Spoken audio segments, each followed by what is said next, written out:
until the dog does something. And every day I'm in that thing, looking out that blind, watching her, the dog, her and that dog. You know that dog? I got a buddy. My buddy's got a Saint Bernard. So I borrow his Saint Bernard. And I take the Saint Bernard over to the neighbor, the yappy neighbor, and I just stand by her tree with this Bernard. Come on. Shit. Come on. Hey, go!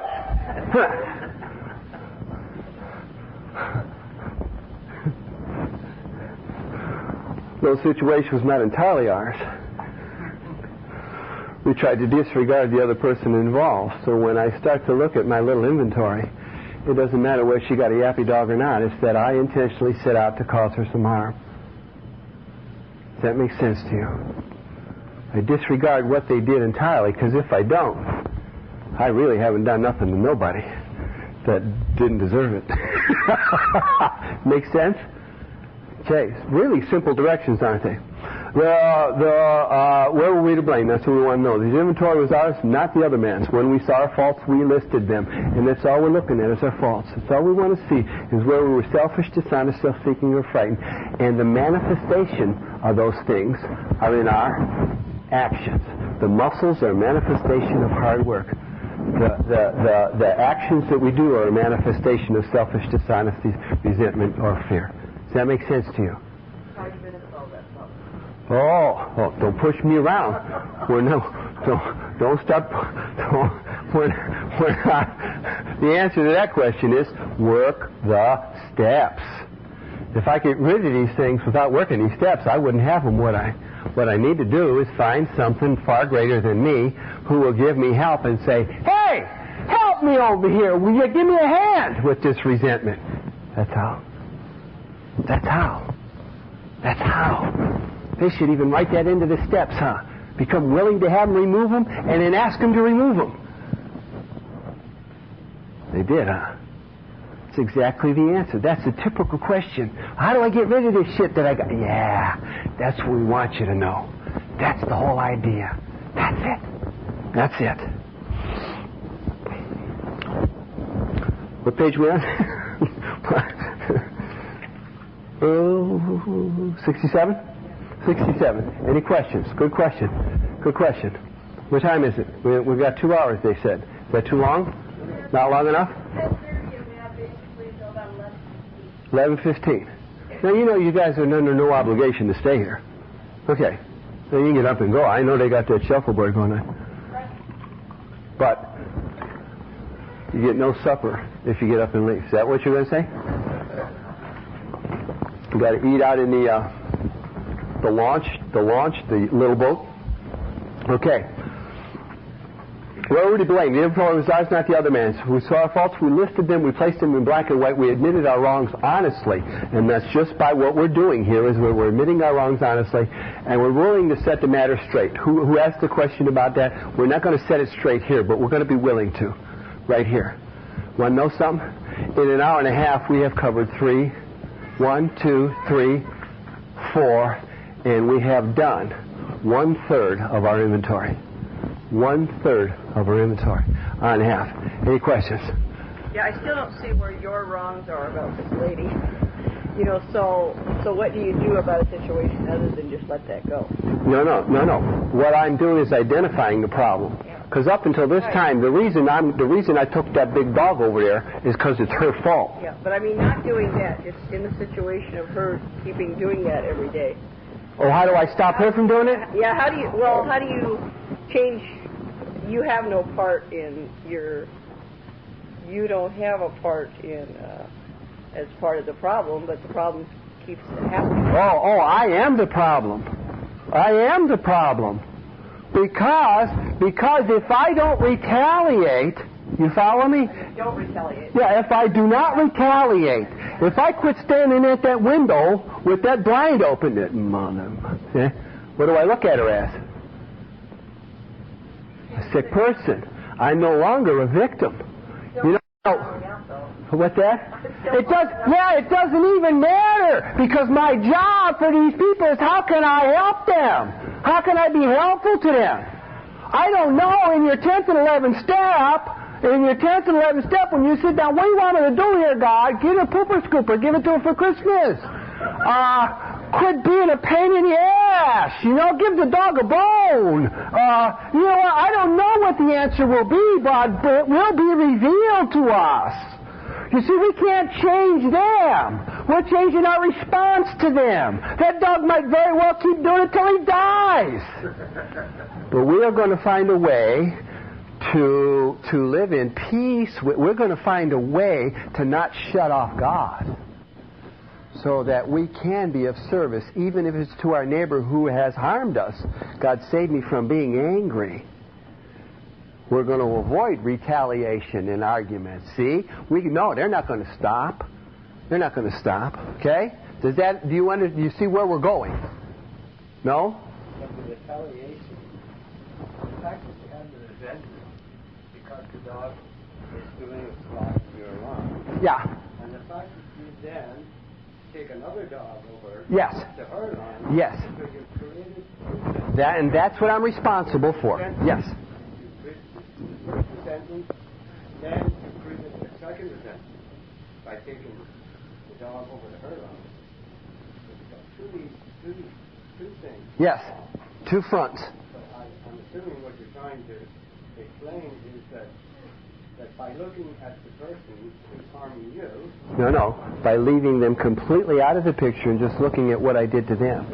Or what you did to them. Yes. In the first stage, before you get to that stage, is to say, well, that lady with that dog, maybe I could have a kind word with her, ask her, or approach her in a different way.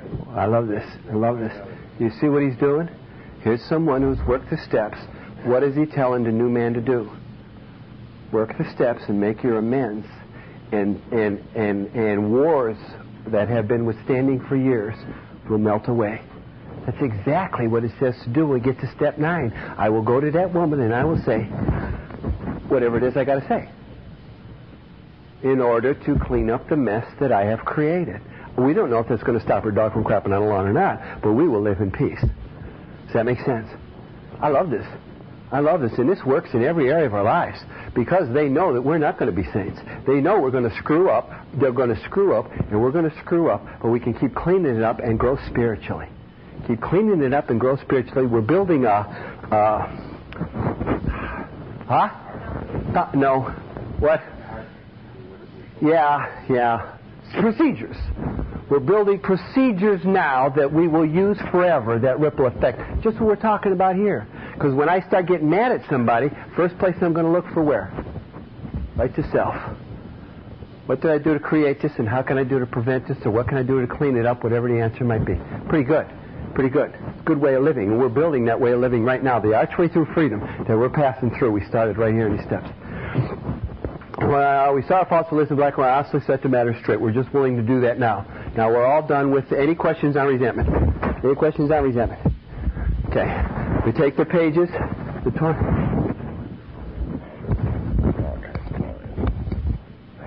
We take the 25 pieces of paper, the 25 lists, the 25 columns with 4 or 5 columns on them, and we're all done with our resentment. We take them and put them over here. Let me give you a hint. Do not destroy them. See, well, you guys know this shit. I'm talking to you, the new girl, the new guy. Okay? Got it? Be my new girl, new guy? Sure. Okay. Do not just put them on a side because we are going to need them later.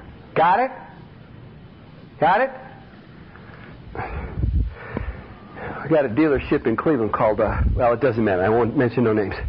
Got a dealership in Cleveland, and he's got a kid. He's a very wealthy kid. I think he's like a few pistons short of an 8-cylinder or something. I don't know how to say it. I said, but he got a sponsor. And the sponsor told him to do the inventory. And when he was all done, this is the true story. You're going to say he's lying, but this is the true story. He told him to burn the inventory.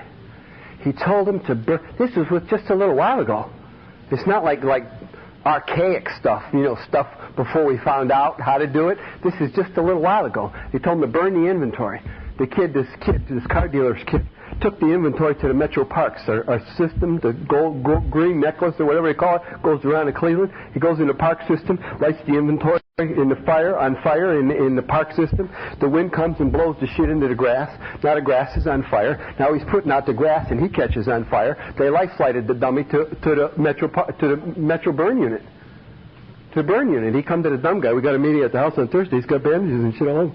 So my sponsor told me to burn it. It's not what it says. If it says in this book to burn it, I tell you, fire it up. Fire it up. But it don't say to burn it. Don't say to burn. You all right? Questions? Okay. Fear. Fear. Fear. Now, I'm not saying that what your sponsor says is wrong. I see you guys. I'm not saying that anybody's wrong.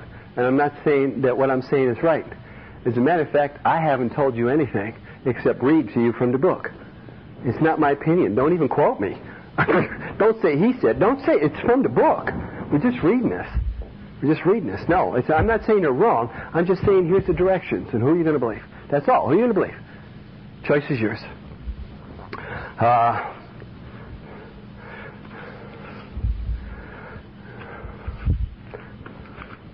Let's go to 67. Notice the word fear. Fear. Fear.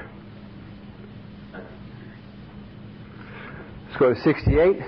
Here's what to do with fear. Fear. Now there's so much important reading here. Once again, I wish you would read it. I wish you would really read it, because it will tell you many things that otherwise are unexplainable. Like we set the ball rolling just by having fear. We create a lot of our own problems, a lot of our situations just by having fear. That's what they're pointing out here. We shut off the sunlight of the Spirit. It's impossible for me to be useful to Him if I'm afraid of Him. And not mean like physically beat up afraid. Like I can't talk to people. I'm afraid to talk to people. You've heard that 1,000 times. I'm afraid to stand up and say my name. I'm afraid they're going to laugh at me. It doesn't even matter. But understand that we've put ourselves in a lot of bad situations here. Okay? Here's what it says. We review our fears thoroughly. Now we got a piece of paper. Fear is the topic. Fear is the heading, if you will. Piece of paper. Fear. We review our fears thoroughly. What do we notice? No more listing. No more listing. No more listing. We're just reviewing our fears. We're going to write them down on a piece of paper. Fear. What are you afraid of? One fear. One fear. Give me one. Death. Absolutely. Fear. Give me a fear, baby. Naked. Snakes. Ooh. Snakes. Well, I don't know. You got to speak up. Give me a... oh, sure. She'll be well next year. I'll tell you right now. Give me a fear. Fear of heights. Give me a fear. Horses and plugs? Buck. Oh, horses and buck. Talking to a guy it's a true story. Who was with me? The guy said if the boat turns over, you'll have your deck underwater. What? I don't even know the guy. I swore that's what he said was what he said, but he said deck. What? So you can understand how easy that is. Give me a fear. Give me a fear. Any fear. Failure, absolutely. Poverty, absolutely. We're just reviewing our fears. What am I afraid of? Writing it down on paper. 10 seconds, we did 9 fears. You see how easy that was? Fear, just review our fears. Here's what it says to do. Review our fears, put them down on paper. That's all. We're taking them what? From here and putting them to here. See how easy that is? Nothing but taking them from here and putting it to here. That's all we're doing. Put it down on paper, because that's the directions. Even though we had no resentment connection with them, now we've done this thing of resentment, we've already found we have some fears, but they're over here now.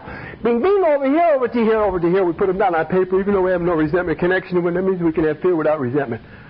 Fears. Fears. I don't care how many fears you got. How many fears? What do you figure? How many fears the new guy would have? How many?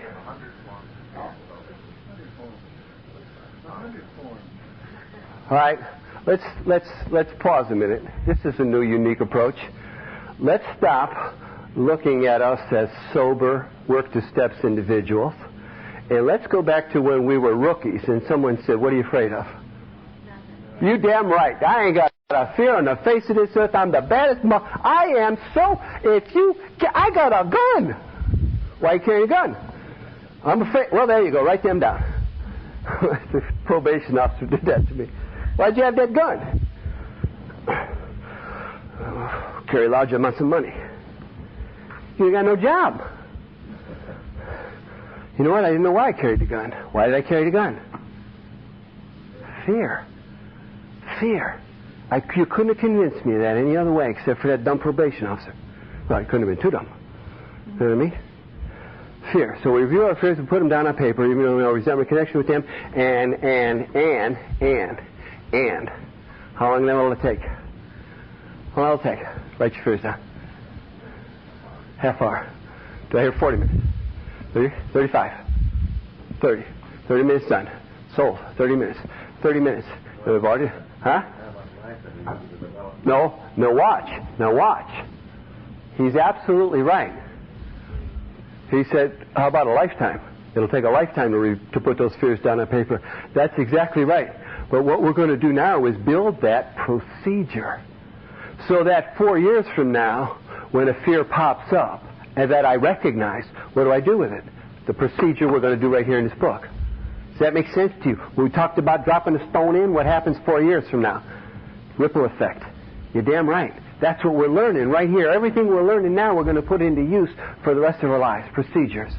Procedures. Here's what it says to do with our fears. Ask ourselves why we had them. Why are you afraid of bucking horses? Because he got bucked off. Why are you afraid of, who had another fear? Who's the fear? Help me out. What's the fear? Who, dogs? Who said dogs? Why are you afraid of dogs? Huh? You bit one? She bit one. Why are you afraid of dogs? Why fears? Give me a fear. Give me a fear. Come on, McCarthy. Pain. Pain. Why are you afraid of pain? Because it hurts. Because it hurts. Watch this. Watch this. This is so simple. So simple. We ask ourselves why we had these fears. And the answer is, and they give us the answer right away, wasn't it because self-reliance failed us? You know how much freedom is in that? That I now have a solution to my fear? That I've been dependent and trusting upon me to get rid of it, and I still got it? Do you know, somehow that just got by me completely. That's why I have fear, because I'm not powerful enough to get rid of it. Are you afraid of the dark?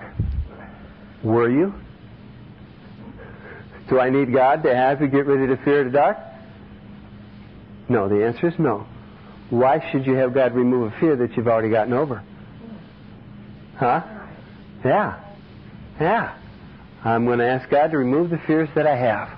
Does that make sense? Yes? No? Maybe. Yeah. We asked ourselves why we had them. It wasn't because self-reliance failed us. Self-reliance was good as far as it went, but it didn't go far enough. If it would go far enough, we wouldn't have any fears at all. Right? Some of us once had great self-confidence and didn't fully solve the fear problem. Matter of fact, it made me cocky. You ever see one of those guys? You don't like those guys, do you? Well, you know what? What's his problem that's causing him to be so offensive? Fear. Do you ever see one of these guys? I don't know. They don't do this on the West Coast. Certainly don't do this in Iowa. What are you looking at? What's the matter with you? Get out of my way. What's this guy's problem, maybe? Maybe scared. And I'm going to show you why I ain't scared by threatening you and intimidating you. And once I stop being fear-filled, what happens with the people around me? I no longer offend them. I no longer am cocky. I'm no longer a bully. Oh, man, you're talking about freedom here. Are we talking about a wonderful way of life? Fear.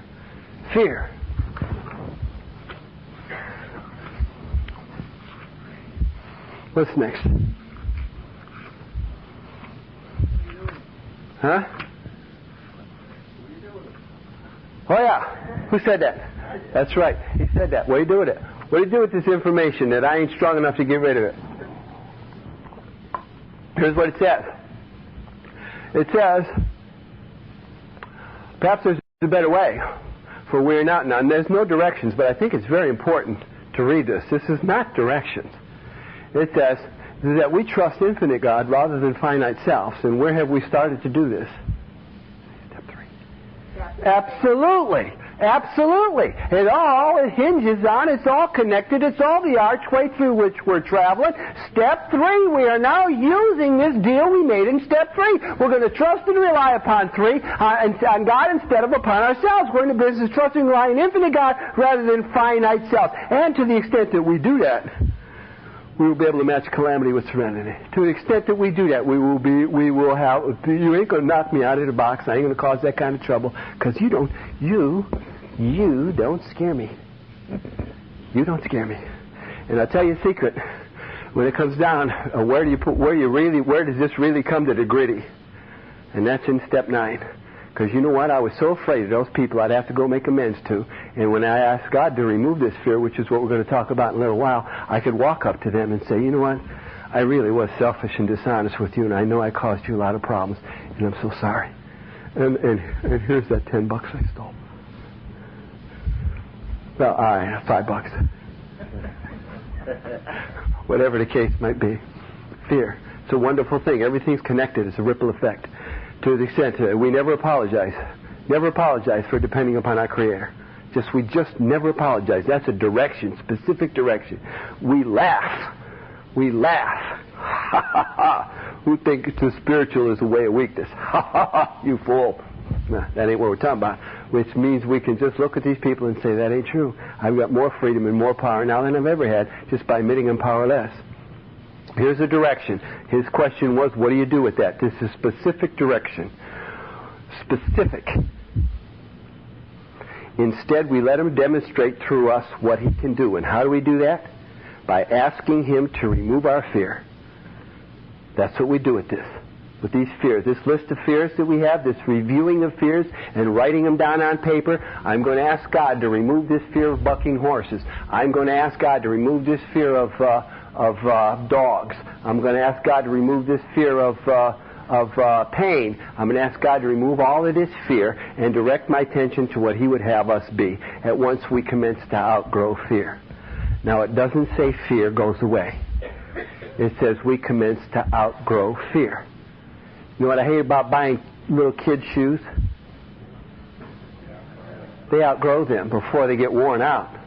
And that's exactly what we do with fear. We get greater than the fear because we have a power of God on our side. We get stronger and greater than the fear. The fear never diminishes.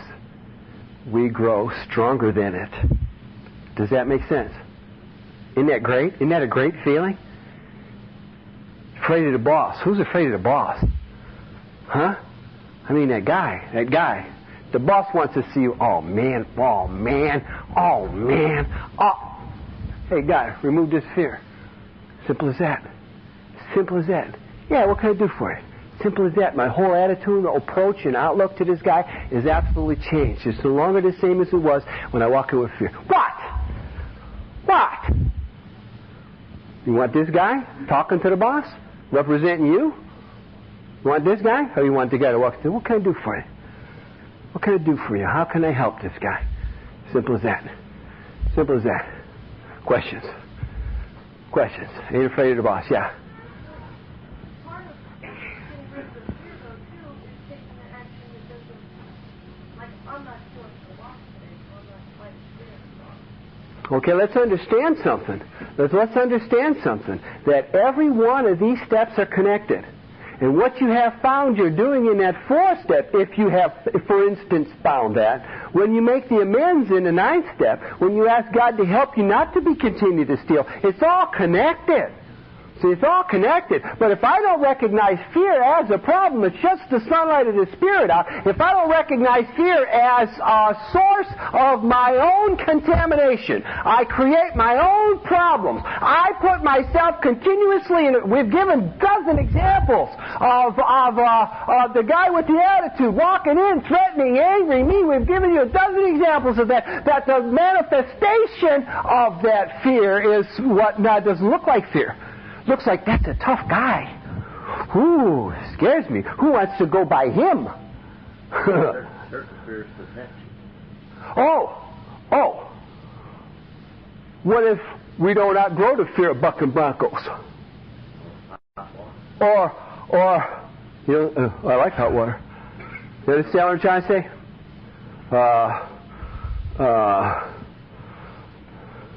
California story. Lady had a fear of heights. Still haven't. She signs up for a skydiving course. Jumps out of the plane. Chute don't open. Reserve does. Breaks her legs. Breaks her back.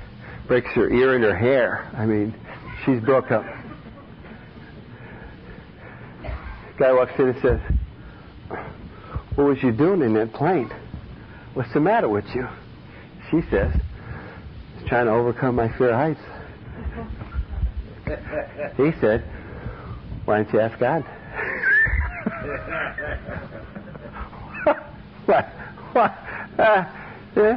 Maybe fear of heights is a good thing. I don't know. But that's not for me to decide, is it? Who makes that decision? God does. That's exactly right. It's only for me to present the fears, and the fears that will interfere with me and you, we will outgrow, so that I can be what? Useful and helpful. That's the deal. He wants me to be that way, doesn't he? Where does fear become knowledge? Where does fear become knowledge? I don't know. I don't know the answer to that. I'm just a Pollock. I don't know. Go ahead. Your turn. I mean, your question.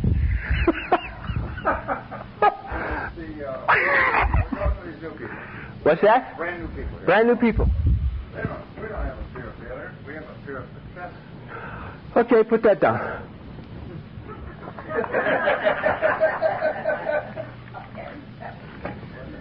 See how easy that is? I mean, really. Put it down. It's your list of fears. It ain't mine. I ain't afraid of nothing. That's the worst fear of all. Afraid of nothing. We've got to have a term for that. Posterior orifice. That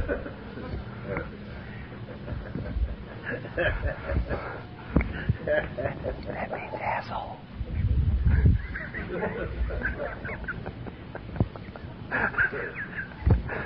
I didn't say it. I didn't say it.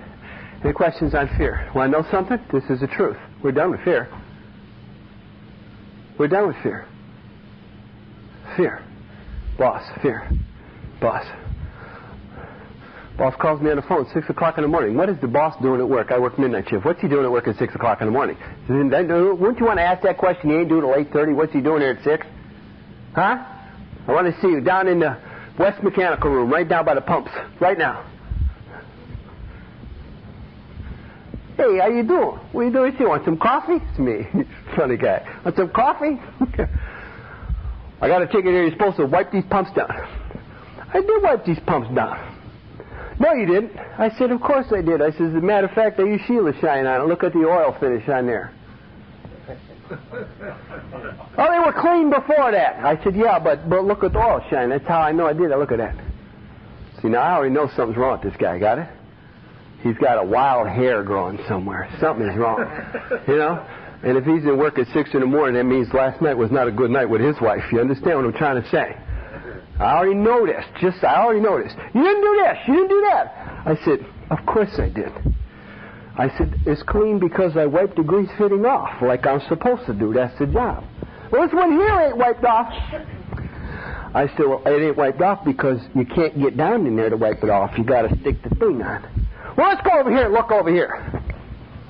What about this? I said, you know, maybe I didn't do this one. But I'll tell you what. From now on in the future, I'm going to try harder and work harder to do a better job. I disarmed this guy. He doesn't own me. I'm not afraid of him. I have avoided problems that used to put me in trouble. I've avoided problems. That's a true story. Probably the only true story I've told you so far. But that's a true story. You don't know what to do. I don't know what to do now. I'm going home and slap her. I don't know what to do. I got no solution for that. I think he was from Iowa, that guy. Okay, well, we're all done with fear. Take our fears, put them aside. What do we look like on time? 5 till? Oh, hot dog. We can get done with sex. So now we're done with resentment, yes. Any questions on that? We did the columns. We did our listing. We know exactly what's expected of us, and we see how simple that is. We're done with fear. We see that's even simpler. It's even simpler. What's the trick in fear? The trick in fear is to realize we are not God. Once again, we're reinforcing what we've already admitted to. We're reinforcing the fact that we cannot do these things. We need God to do these things. We're just identifying our problems. That's all we're doing. And we've got a little solution here on what to do with it. Ask God to remove the fear, and that's a procedure we're going to use for the rest of our life. Just as looking at people who harm us as sick people, we're going to use that for the rest of our lives as a procedure.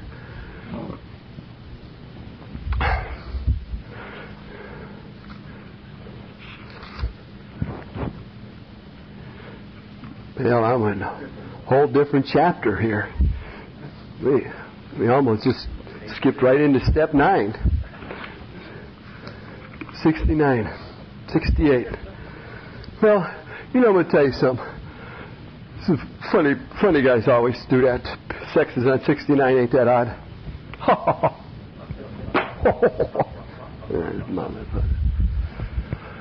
Not in the first edition. Not in the first edition. It's been changed after they reprinted it. It's like our inventory. Remember I tell you to turn the page? You got the first edition? 81. See? It's not on 69. Remember when I told you I got lost by not turning the page? In the first edition, you don't have to turn the page. They complete that on the same page. It's never like a mental division that I put there, of course. That I put there. Well, that has nothing to do with what we're talking about. 68. 81. Now about sex. Many of us need overhauling here. No directions. More sex, institution of marriage, no directions. One school flavor, no fare, straight pepper diet, no directions. But here is one. You and I want to stay out of that controversy. You and I want to stay out of their sex lives. We want to quit being the arbitrator of anyone's sex conduct, because we all got sex problems.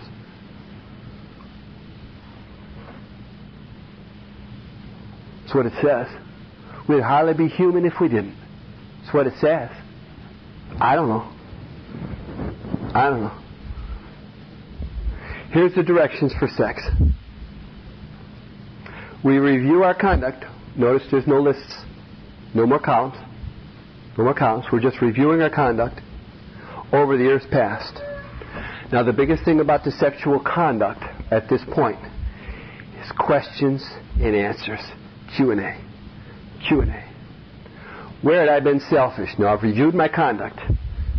4.5 years old, Janie. 5 years old, Janie. 7 years old, Alice. 9 years old, 14 years old, 16 years, 18 years old. Just reviewing my conduct. That's all I've done is just put it all down. Just put it all down. Here's the little thing, conduct. What have I done with these people? Here's what I'm going to ask myself for questions. Had I been selfish with Janie at 4.5 years old? Was I dishonest with Janie at 4.5 years old? Was I inconsiderate? Whom had I hurt? Did I justify? Did I cause jealousy? Suspicion or bitterness? Simple questions. Q&A. 4.5 years old. We're in the treehouse, me and Janie. What are we playing? You know the game. Doctor. She shows me hers. I show her mine. Was I selfish with Janie?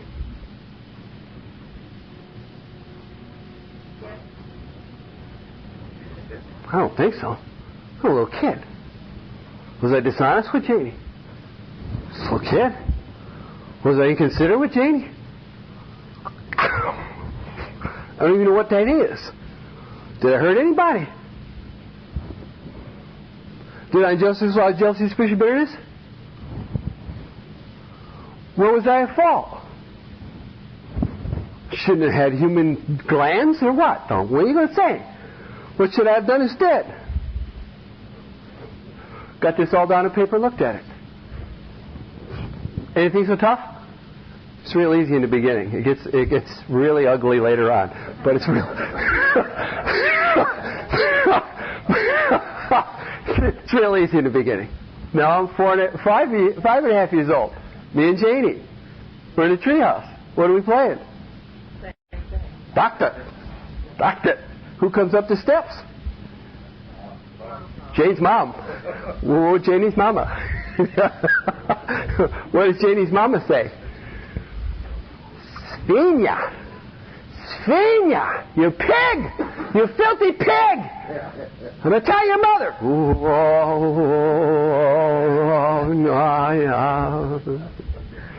Was I selfish with Janie? Was I dishonest with Janie? Was I inconsiderate with Janie? Did I hurt anybody?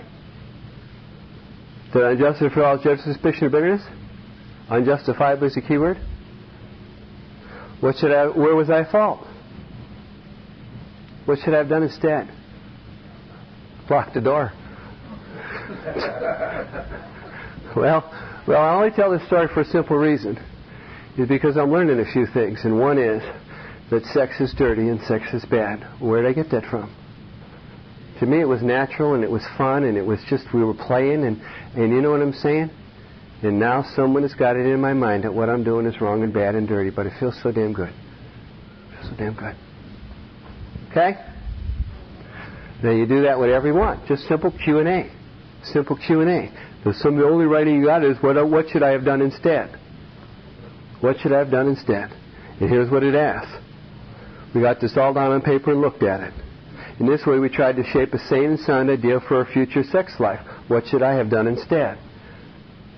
At 14 years old, I was with Lucille. And Lucille had a sister, and I was in love with Lucille. First love, you remember that? That him? No? Okay. And being in love, we had what? Sex. Natural, normal thing. Was I selfish? I was in love. Dishonest, bitterness, jealousy, suspicion. Did I hurt anybody? What should I have done instead? I was in love. Now, Lucille had a sister who was just 2 years older, but you know what difference 2 years can make. You know what I'm trying to say? And I just kept looking over, and her sister thought I was just so cute. You know what I'm saying? Now I'm involved with the sister and Lucille.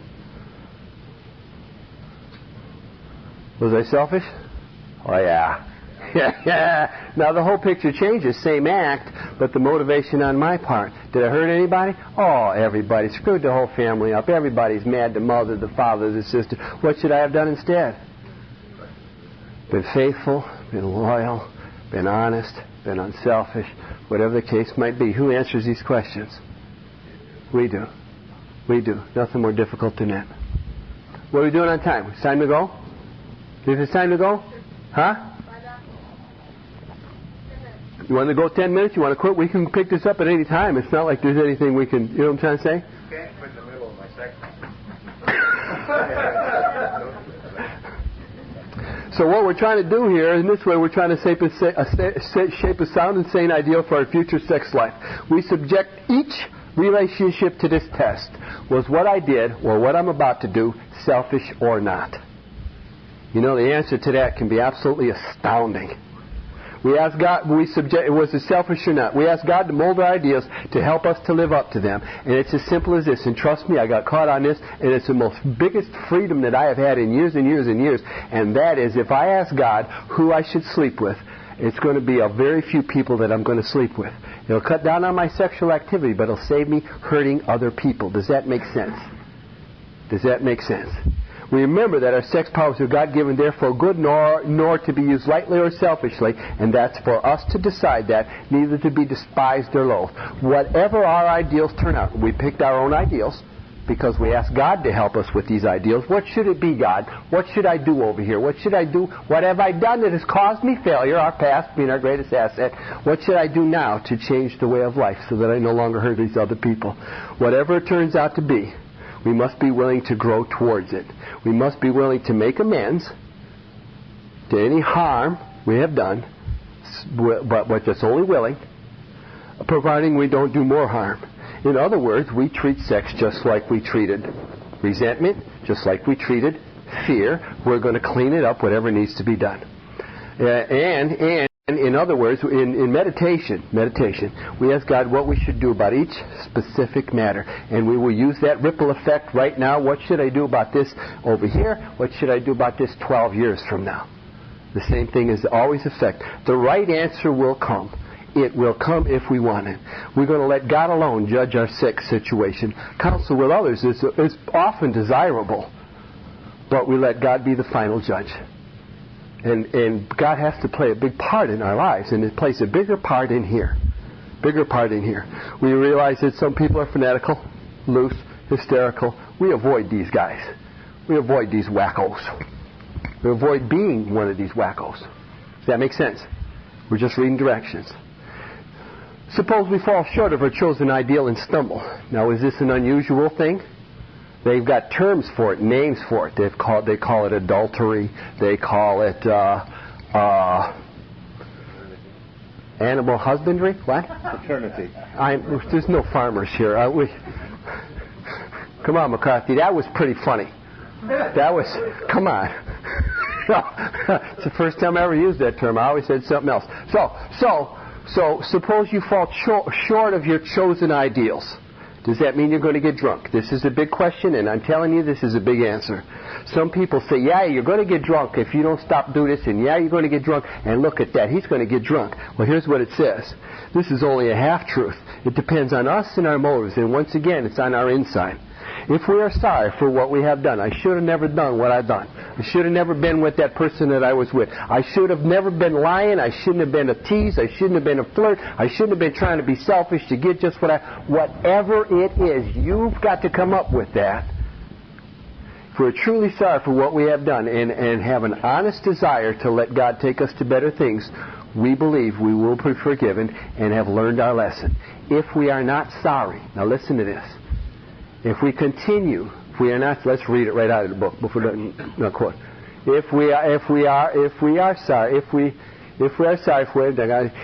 not sorry, and our conduct continues to harm others, and remember that's what we're dealing with, harming others through selfishness, resentment, fear, whatever it is, harming others, whatever you have found out, we are quite sure to drink. We're not theorizing; it's a fact. It's a fact. Now, I realize that a lot of this is vague. A lot of this is vague simply because it's on the inside of each and every individual. I cannot tell you what you have done, nor your motives, nor what you should have done. I cannot do that. But they tell us to examine that. Do you understand that? They tell us to examine our insides so that we can find out what makes us hurt other people. To sum up sex, we earnestly pray for the right ideal. God, give me the right ideal. Give me guidance in each questionable situation. Give me sanity. Give me strength to do the right thing. Now, here's the key. Here's the key. If sex is very troublesome, and for some it might not be, no problem at all, huh? Not a big deal at all. For some it's just like, oh, man. Did you ever meet these? No, you never did. I don't have those guys. Oh, man. Take a hot shower. Oh no, that's cold shower. That's not what it says here. Lather up. Take a cold. If sex is troublesome, here's what it says to do. Throw yourselves harder into helping others. We think of their needs and work for them. Now, that doesn't mean throw yourself harder into, come on, let's go to more meetings. Come on, let's run faster. Let's get away from, let's do this. What it means is I'm going to think of you in my morning, in my prayer, in my meditation, and I'm going to work towards serving you. How about just a letter? How about a card? How about a phone call? Man, I think I'll write that guy in prison. I think I'll write that. I think I'll call my mom because I ain't talked to her in a week. Thinking of others and their needs. That's all it says to do. Because it will quiet that imperious urge. When to yield would mean heartache. Don't break my heart. That is the directions for the inventory. Now there's little things over here. We've begun to comprehend the futility and totality, but there's no directions to do that. That's what we get just by following directions. Does that make sense? That's all. Any questions on this inventory? We're done with the fourth step. We did it all. Hey, in a couple hours. 2 hours. First, second, third, and fourth step completely. No questions. No comments. Criticism. Don't throw none. Nothing? What should we do? No, don't do that. Well, what's the next time? Friday at what? Friday at 9, right here. Until that time, get sunned, get tanned. Oh, go ahead.